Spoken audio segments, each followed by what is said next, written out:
Ah, mais pourquoi les pays africains sont pauvres alors qu'ils sont indépendants? Je croyais que le problème c'était les Européens. Bah ouais, c'est les Européens.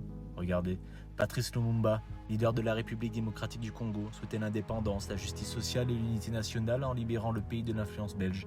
Il a été assassiné par peloton d'exécution par des séparatistes katangais en 1961, soutenus et armés par la Belgique et les États-Unis.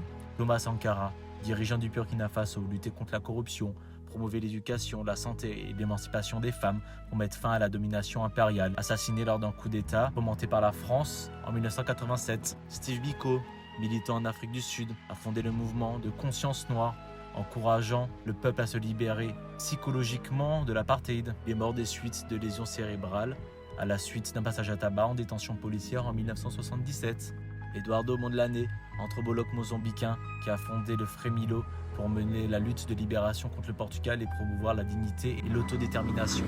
Il a été assassiné par un colis piégé en 1969. Sylvanus Olympio, président du Togo, cherchait à unifier son peuple, à instaurer une discipline fiscale et à réduire la dépendance financière envers l'étranger. Il a été assassiné lors d'un coup d'État militaire soutenu par la France en 1963. Amilcar Cabral, qui a dirigé le mouvement d'indépendance de la Guinée-Bissau et du Cap-Vert contre le Portugal, travaillant à construire une société progressiste pour son peuple. Il a été assassiné par des agents coloniaux en 1973. On peut aussi parler de l'opération Persil menée en Guinée en 1959 par les services secrets français qui a consisté à introduire massivement des faux francs guinéens pour déstabiliser l'économie et faire chuter ses Touré. Cette manœuvre qui visait à rendre le leader impopulaire aux yeux de la population en provoquant une inflation galopante. On peut parler de Ruben Nyobe, fondateur de l'UPC, l'Union des populations du Cameroun, qui luttait pour l'indépendance et la réunification du pays, abattu en 1958 par l'armée française lors de la guerre clandestine menée par la France pour annihiler l'UPC, ou bien Félix Moumier, son successeur à la tête de l'UPC, qui poursuivait le même combat, empoisonné au thallium à Genève en 1960 par William Bechtel, un des agents des services secrets français.